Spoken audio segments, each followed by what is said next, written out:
Boa noite a todos que estão assistindo a TV Barretos. Sejam bem-vindos ao programa Saúde na TV. Hoje o assunto que iremos falar é sobre cardiologia clínica, ou seja, clínica cardiológica. E o convidado desta noite é o cardiologista Dr. Antônio Sabino Filho. Boa noite, doutor Antônio Sabino Filho. Boa noite, doutor Munir. É um prazer estar aqui. Agradeço de antemão o convite e a oportunidade de estar podendo conversar com as pessoas e contigo a respeito desse tema. Obrigado por ter aceito o nosso convite. E o tema que nós estávamos, antes de começar a gravar, a gente estava discutindo o que falar sobre a parte cardiológica, né? E o doutor Sabino falou, olha, o que a gente vê direto em consultório é pressão alta. Não podemos deixar de falar sobre pressão alta, ou seja, hipertensão arterial sistêmica, que é muito frequente no nosso meio, inclusive no dia a dia do consultório, né? É muito comum isso aí, né? Na clínica cardiológica. Na verdade, seria um dos nossos carro-chefes. Né? Hoje a gente não pode, é impensável a gente tentar falar sobre cardiologia sem ter que abordar o tema de hipertensão. Hipertensão arterial. É o arroz com feijão, vamos colocar assim. Agora, a hipertensão, assim, como é que a gente fala, define, essa pessoa é hipertensa? Às vezes a pessoa vai no postinho, vai na farmácia, doutor Sabino, olha, eu fui lá no postinho, eu fui na farmácia e feriu minha pressão, com aquele aparelhinho que acho que todos devem saber, que põe no esteto no ouvido e tal, e mediu a pressão e me falaram que a minha pressão está alta. Quando você fala assim, não, você tem hipertensão arterial sistêmica, como é que você chega nesse diagnóstico? Esse é o ponto fundamental de toda a nossa conversa, o diagnóstico da hipertensão.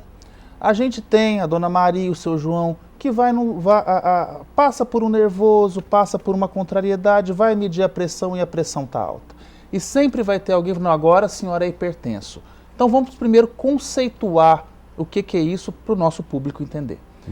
Pressão alta, obviamente, são medidas de pressão acima de valores normais, ditos normais. Mas de que forma? É uma medida? 2 medidas? Não, isso é conceituado já.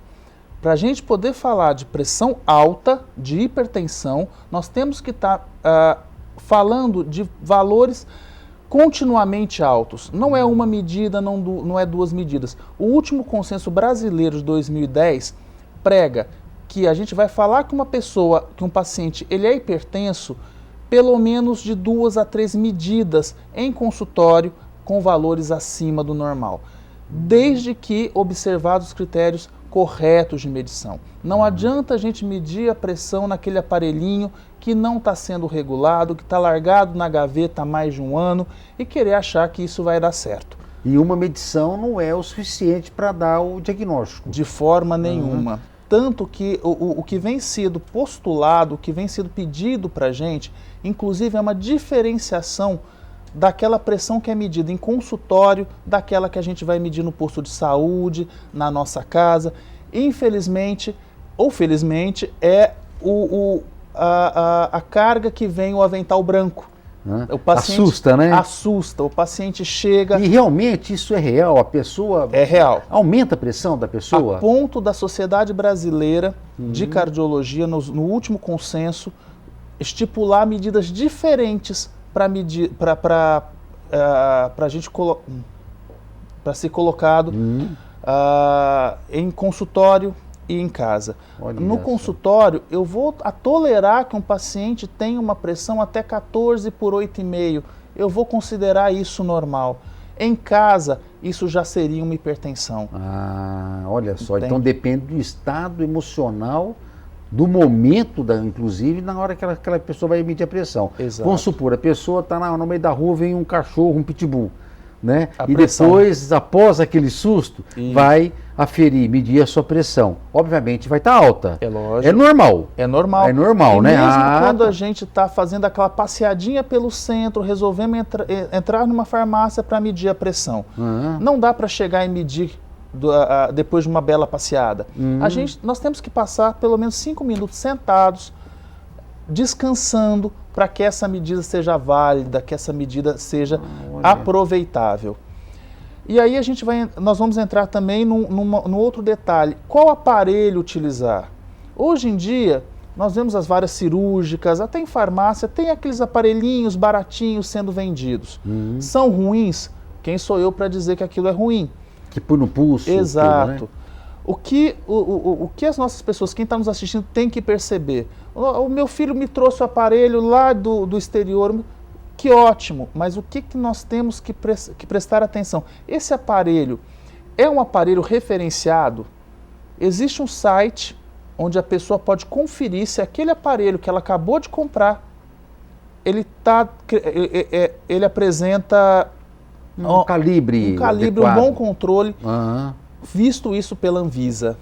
Isso é importante. Isso também. é extremamente importante. Olha, o que o doutor Sabino está falando, a importância, de repente a pessoa começa a fazer aferições de pressão, medindo a pressão, e o aparelho ele está falando, você está hipertenso, você está hipertenso. Ou você não está hipertenso. Ou você não está hipertenso, que é o pior ainda, né? Pior ainda. E a pessoa, vamos supor, você não está hipertenso porque a informação que o aparelhinho está dando, por isso que tem que ter esse rótulo da Anvisa, né?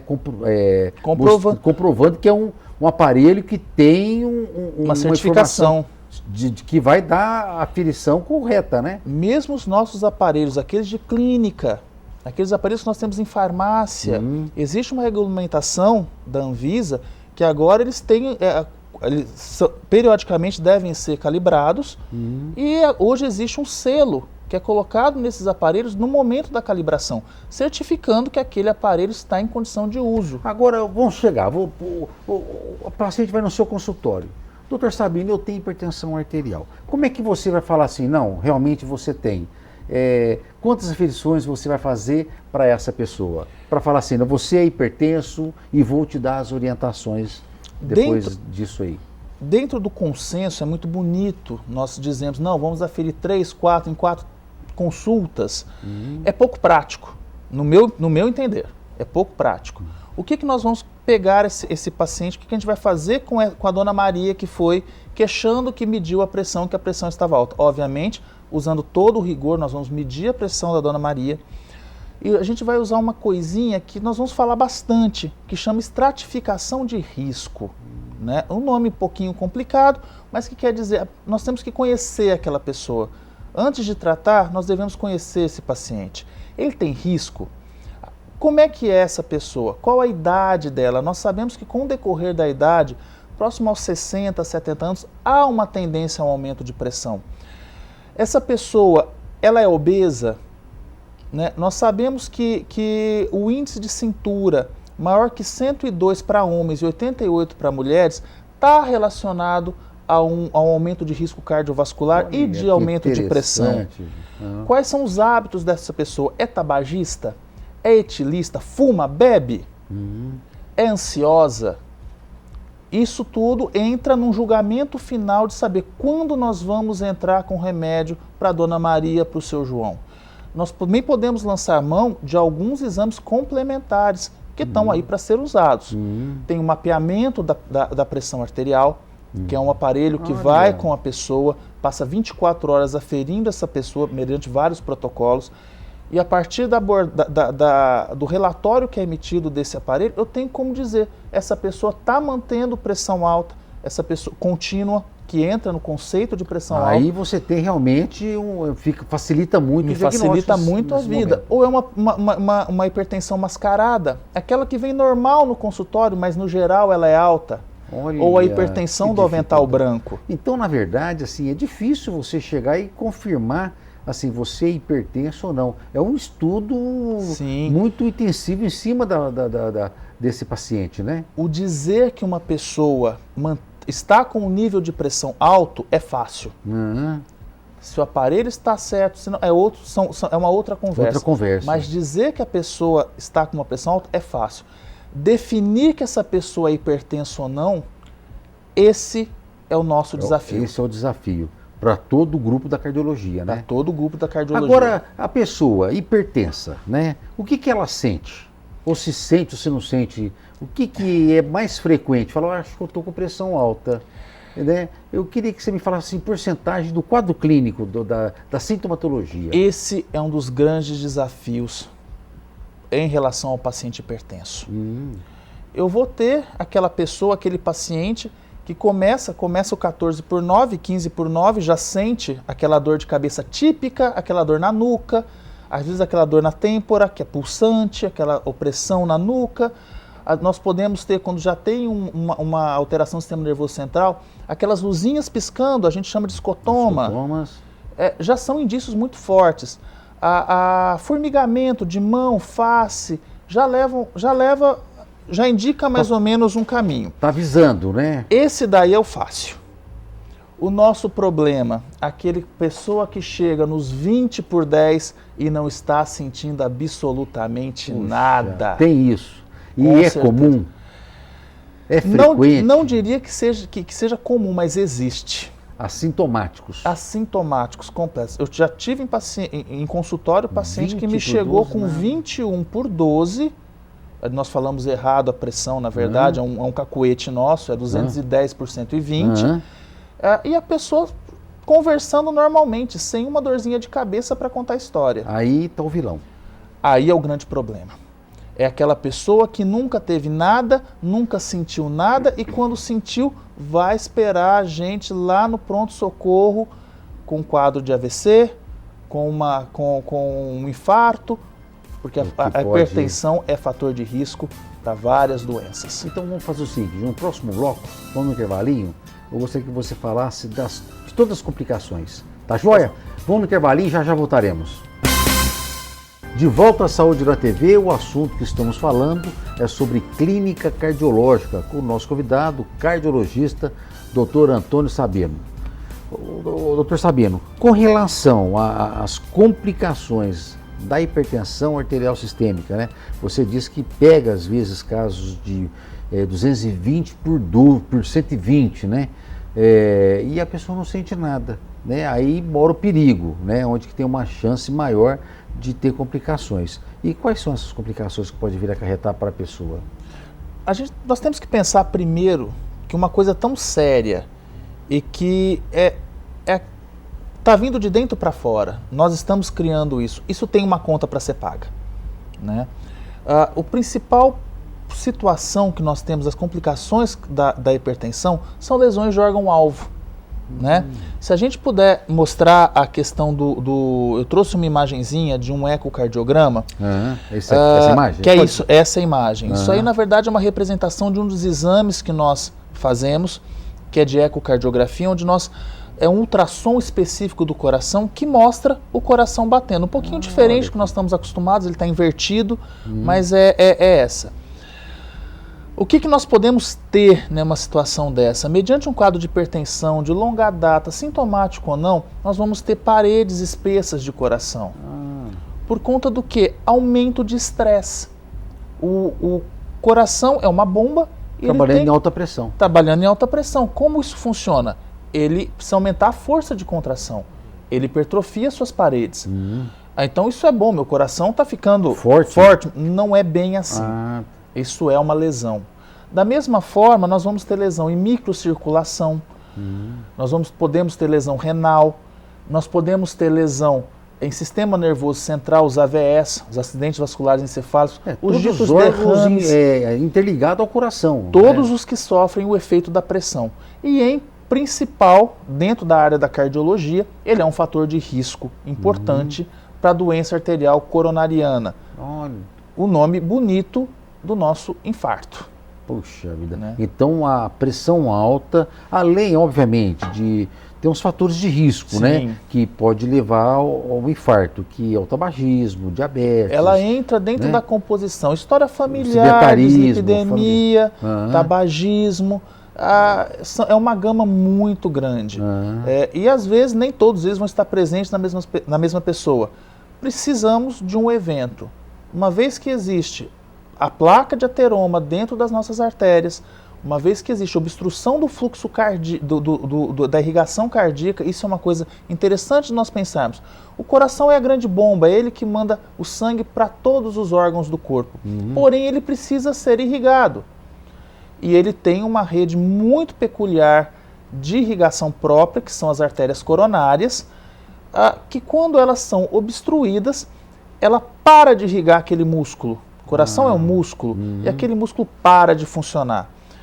nisso nós teremos a síndrome craniana aguda, o infarto agudo do miocárdio. Puxa vida.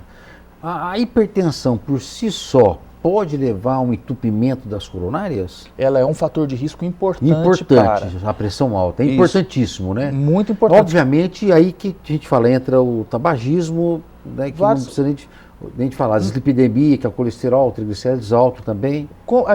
Eu sempre gosto de colocar isso para os meus pacientes, que nós não estamos lidando com situações isoladas. Não é a pressão alta, não é o tabagismo, é o conjunto da obra. Se nós colocarmos isso tudo com uma coisa que chama diabetes mellitus, ou diabetes insípidos, diabetes tipo 1 ou tipo 2, nós teremos um paciente considerado de alto risco cardiovascular. É aquele paciente que vai, sintomático ou não, tá suscetível a dar entrada no pronto-socorro em caráter urgencial, a estar indo para uma hemodinâmica ou até para uma revascularização miocárdica, se nós não tomarmos devido prevenção. Nós trabalhamos com prevenção desse paciente. Agora, dor no peito, né? Geralmente é o que suspeita do infarto. Por exemplo, em casa, tá lá a família, tem um evento desse. Como a pessoa fala, eu acho que está infartando. E o que fazer? Da mesma forma que as situações de pressão alta, o típico nem sempre vai ocorrer. O típico do sintoma de um síndrome craniana aguda, de um infarto, mesmo, né? É aquela dor que o pessoal, na hora que a gente vê o paciente no pronto-socorro, ele já faz aquela dor, aquela coisa, tipo um aperto, tipo uma queimação, ele não consegue localizar isso direito, de forte intensidade. Pode não, geralmente alivia com o repouso, mas pode não aliviar. E é aquela velha máxima, coração não dói, mas o infartado sente a dor. Sente a dor. Entende? Olha, a suadeira sempre vem? Sudorese, isso é o quadro típico. É aquele paciente que vai ter aquela dor limitante. Por vezes ele se deita ou fica agachado, não conseguindo realizar mais nada. E aquela dor é intensa. Ela pode vir irradiada para braço, para estômago, para pescoço. Entende? Mas nem sempre essa dor vai vir desse jeito. Nós já tivemos pacientes também que misturou a dor com uma dor de barriga. Foi para o pronto-socorro queixando de uma sensação de cólica. Na investigação, era um paciente que estava infartando. Nossa, totalmente atípico, né? Totalmente atípico. Pacientes que às vezes se queixam de uma dor de dente. Já me aconteceu também. Quando for ver, somente o ramo circunflexo adora dar uma dorzinha um pouquinho diferente. E quando a gente vai pormenorizar, quando a gente vai esmiuçar esse paciente, está lá uma das artérias obstruídas. Eu até trouxe um exemplo só do que a gente vê no exame de cateterismo. Né? Que tem jeito de soltar? Põe a imagem para nós. E esse exame você pede para quê, mais ou menos? Quando nós temos uma suspeita ou um diagnóstico de infarto. Vamos pôr lá? Aí, ó. Isso aqui é uma só... Essa é a coronária. Essa é uma coronária. Esses fiozinhos, o coração está envolto dentro deles, entende? Eles irrigam o coração. Olha. Então nós temos uma síndrome craniana aguda, nós temos um paciente de alto risco, de novo aquela frase que nós usamos, o risco cardiovascular, qual a estratificação de risco desse paciente? Tabagista, como disse, dislipidêmico, obeso, com pressão alta, com dislipidemia, com colesterol, com triglicéridos e principalmente o paciente diabético. Entende? Nós podemos ter obstrução de algum desses ramos. Aí vem a dor. Obstruiu, vem a dor. Em casa? Em casa, esse paciente... Que dica você dá? Primeiro, tanto para quem está tendo infarto, quanto para quem está presenciando. Primeiro, mantenha a calma. O desespero não leva a nada. Segundo, acione o serviço de urgência. Não tente salvar a vida de ninguém. Entende? Você salva a vida chamando socorro. E hoje, o que é dito, o que nós temos de mais importante? Ácido acetil salicílico. Entende? Já um AS, né? Um AS. Um AS, né? O AS. O Sustrate vai aliviar a dor? Vai. A própria morfina, às vezes, é necessário ser usada na dor do paciente infartado. Mas, hoje em dia, se eu tivesse, essa é a minha opinião, se eu tivesse que eleger um único remédio, uma única medicação... Naquele momento, é o AS. Então já dá um AS para a pessoa de cara e chama a ambulância. Chama a ambulância. Chame o SAMU onde tem pessoas especializadas, eficientes em poder estar detectando a real gravidade do problema, encaminhando isso para um serviço. Enquanto vai chegar o SAMU, como é que a pessoa que está tendo a dor, por exemplo, tem que ficar? A agitação só vai piorar. Não, o estresse piora. O estresse piora. Tá certo. Tá? Então, quanto mais a pessoa puder ficar relaxada, é lógico que uma dor no peito, ninguém vai ficar muito calmo. Mas dentro daquilo, não sair correndo. Olha aí. Entende? Né? Porque vai dar um esforço a mais. Vai dar um esforço a mais. O SAMU não vem, eu tenho algum problema, vamos levar... Quanto mais rápido essa pessoa chegar a um serviço de urgência, maiores são as chances dela. Por quê? Em algumas situações, até mesmo nós vamos fazer o advento da hemodinâmica de resgate. Entendeu? Nós vamos colocar esse paciente para tentar uma abordagem hemodinâmica, colocar um stent, tentar revascularizar, tentar recuperar aquele fluxo que foi perdido. Entende? Esse é a nossa meta, o mais rápido possível. Tá jóia. Uma pessoa, agora voltando, por exemplo, a hipertensão, é assustador, né? Onde que a hipertensão pode, o que ela causa? Inclusive falamos do alteração cerebral, né? Também, né? Tem isso, que é o AVC, né? Que é a AVE que fala agora, né? Tem esse risco também de se fazer. Quanto mais alto tiver a pressão, eu corro o risco de ter um acidente vascular hemorrágico ou mesmo isquêmico. Agora, a gente sabe que a porcentagem de pessoas com hipertensão arterial sistêmica, ou seja, pressão alta, no nosso meio é grande, em torno de acho que uns 15% a 20%, né? Vem aumentando. E vem aumentando, né? E o início é logo a partir de 25 anos, já tem pessoas com... Sim. Pega isso aí, né? Na verdade, como nós estamos vivenciando no Brasil um aumento da nossa população de idosos, nós estamos tendo um aumento do índice, da prevalência de hipertensão, isso é, mais pacientes hipertensos. Se nós olharmos um gráfico que existe no último consenso, nós vamos ver que a complicação da pressão alta vem diminuindo, mediante os trabalhos que vêm sendo realizados, uma maior eficiência no tratamento das hipertensões, novas drogas antigas sendo reinventadas, entende? Todas com o intuito de a gente colocar esse paciente de volta às metas. Meta, 12/8 é tido como um dos pontos ideais. Mediante ao número de pessoas que são portadores de hipertensão arterial sistêmica, eu vou querer que você responda no próximo bloco.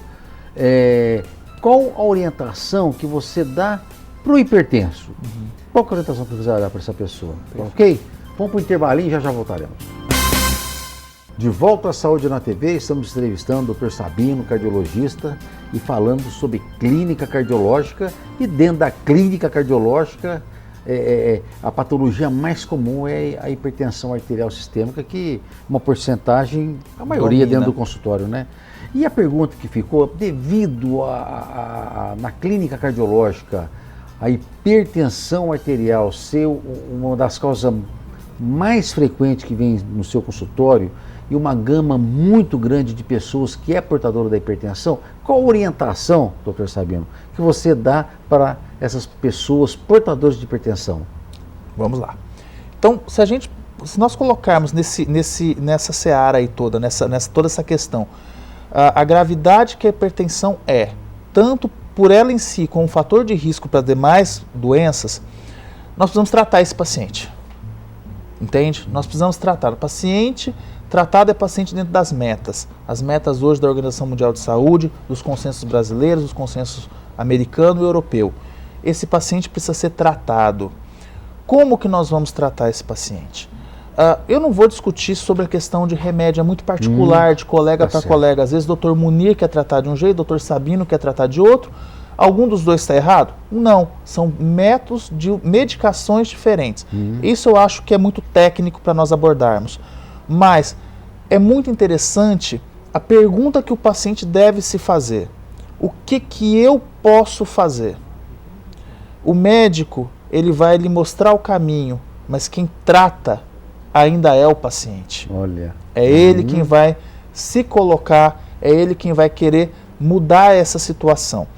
Na minha clínica, eu costumo posicionar muito bem os meus pacientes em relação a isso. Não peço dieta, eu não obrigo o paciente a tomar remédio, eu convenço, eu chamo para uma melhor qualidade de vida, entende? Eu quero esse paciente sem dores, eu quero esse paciente podendo fazer uma atividade física, eu quero esse paciente sem risco de ou morrer ou ficar aleijado. Deixando de uma forma muito clara. Você está afastando ele das complicações. Das complicações. Que a hipertensão vai causar para ele, pode causar. E o que é que esse paciente pode fazer para me ajudar? Existem vários, vamos abordar alguns desses pontos. Primeiro, aquela máxima do nutricionista, eu sou aquilo que eu como. Não? Então, existem aí, eu não digo dietas, porque dieta me dá aquela sensação de que, olha, eu vou passar um tempo comendo isso e depois eu vou voltar para a minha picanha. Não vamos deixar de comer a picanha, mas vamos adequar isso para uma qualidade de vida bacana. Hoje em dia, do que é mais utilizado é uma dieta chamada DASH, né? Que é a abreviatura em inglês de uma intervenção alimentar para parada da hipertensão arterial. É uma dieta rica em leguminosas, rica em gorduras boas. Boas gorduras boas. Isso, né? não Quais? Nós podemos, por exemplo, tá falando das oleaginosas, das castanhas, por exemplo, que o pessoal costuma comer. Mas o que nós temos que pensar... É o que é a gordura saudável, né? Exato. Fala, né? Porém, tudo certo na quantidade certa. Também. Tá. Nós temos que pensar quanto que é essa quantidade certa. Por exemplo, uma castanha, quando nós vamos comer, é relatado como ideal 1/3 de xícara. Esse é o ideal. Não é para nós abrirmos o saco da castanha e comemos até o final. Não. A questão do abacate. É bom, rico em substâncias que vão fazer um controle tanto da parte de colesterol quanto... Porém, na quantidade certa. Qual a quantidade mais ou menos, doutor Sabino? O pessoal coloca que, na verdade, eles colocam tudo em gramas. Tá. Né? Então são pequenos, seria mais ou menos um cubo, 2 cubinhos de 1 por 1. Entendeu? São quantidades reguladas. Para isso, um bom nutricionista pode... É a questão nós vamos começar a abraçar as outras especialidades. É muito importante isso. A questão do tratamento multifatorial, multiprofissional, entendeu? Dos pontos principais que eu bato muito com os meus pacientes na clínica, atividade física. É importante a atividade? Eu hoje não consigo tratar a grande gama que nós temos de patologias, tanto de hipertensão como oriundas delas e adjuvantes dela, sem a questão da atividade física. E tem possibilidade, tem pessoas que falam, doutor, eu comecei, já vieram para mim falar, doutor Murilo, eu comecei a fazer atividade física, eu tomava uma quantidade X de medicamentos antihipertensivos. E depois que comecei a fazer atividade física, eu tirei uma quantia de antihipertensivo, razoável, né? É possível? É possível, é relatado em consenso que o condicionamento desse indivíduo permite um recuo dessa pressão sistólica, aquela pressão maior, em torno de 10 a 12 milímetros de mercúrio, vai depender do estudo. E como a gente vai orientar isso para o paciente? A gente vai pegar a dona Maria e o seu João, que nunca fizeram atividade física, vamos indicar o caminho, olha meu querido, 5 quilômetros. Não é assim que nós vamos fazer. Né? Nós vamos preparar esse paciente para a atividade física. A atividade que é prescrita, que nós gostamos, para a hipertensão, é aquela atividade tida como média. Né? Mas como é que eu vou ver isso? Como é que eu vou entender isso? Uma regra básica, atividade física em média intensidade é aquela que o paciente a pessoa está conseguindo, está fazendo um esforço, mas consegue completar uma frase curta sem parar. Não é, doutor Munir? Não é aquela coisa. Não é, doutor Munir. Entende? Se a gente consegue completar essa frase dentro de um exercício físico, já é considerado um exercício bom para perda de pressão, para controle. E caminhada, no caso? Exato. Eu estou dizendo mais em relação à caminhada, né? como forma de exemplo. Se nós formos fazer um cálculo básico, aquele 220 menos a idade da pessoa daria frequência cardíaca máxima, entendeu? Nós vamos querer que essa pessoa oscile de frequência cardíaca, falando em números já de uma forma mais profissional, entre 70% a 80% desse valor, entende? Que vamos estar proporcionando a essa pessoa, o que nós chamamos de MET, um termo muito técnico, para um desempenho, para uma atividade que vá gerar benefício do ponto de vista cardiovascular. E quando indica-se, por exemplo, a caminhada, né, que é o mais comum, pessoas mais aderem à caminhada, dá para falar assim, o tempo de caminhada? Sim. Hoje, é lógico que tudo isso que nós vamos estar falando é relacionado a pessoas que têm condição de fazer, não tem nenhuma alteração vascular, não tem nenhuma alteração ortopédica concomitante, que tenham condições de fazer a caminhada. Não tem nenhuma limitação para poder fazer isso aí. É solicitado em consenso que a atividade seja exercida de 30 minutos 5 vezes ao dia. Isso seria o ideal. Aceito 30 minutos 5 vezes ao dia. Seria uma caminhadinha de meia hora de segunda a sexta-feira. Mas 5 vezes no dia ou uma vez no dia? Uma vez na semana, você falaria? Isso, num período de uma semana. No que contínuo vamos supor, ou não. Segunda, terça, quarta, quinta e sexta. Aquela nossa caminhadinha de meia hora. Horinha. Entende? Tá legal. Porém, vamos conceituar a caminhada também. Não adianta a gente começar a dar a volta no quarteirão, nós encontramos a vizinha, vamos bater um papinho com ela. Isso quebra, né? Nós precisamos de exercício de forma contínua. Talvez nós não vamos conseguir fazer os 30 minutos, fazemos 15 e depois fazemos... comecinho vai para pegar, né? Para conseguir pegar preparo, Para conseguir né? pegar o preparo. Nunca eu brinco, a caminhada é um tratamento, não é uma punição. Olha. Entende? Nós temos que fazer isso na medida que nós vamos condicionando o nosso organismo e vamos respeitando o limite dele, quer seja avaliando a questão da frequência cardíaca, quer seja avaliando aquela questão de falar uma frase curta sem parar, quer seja tendo bom senso. E a frequência cardíaca, mais ou menos, quanto que tem que ficar? Geralmente nesse valor, entre 70% a 80% é o ideal da frequência cardíaca máxima. Aquele 220 vezes menos a idade, nós vamos tirar entre 70% a 80% desse valor.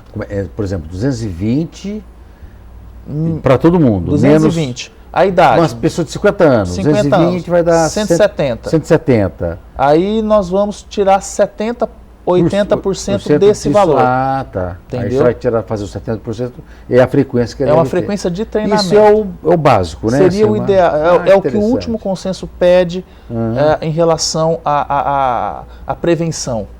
Que legal. Entendeu? Não é uma forma de treinamento, não é o que os atletas de alto desempenho usam. Isso é para uma população normal, acima de 18 anos. Acima de 18 anos, como a parte de atividade para quem tem hipertensão arterial sistêmica. Então seria 220 menos a idade. E esse valor 70 a 80 vezes 0,7 vezes 0,8. 0,8, que vai ser uma faixa a frequência ideal para aquele paciente hipertenso, para aquele paciente poder estar adequado dentro dos parâmetros de prevenção cardiovascular. E a dieta? Além do legumes que você me falou,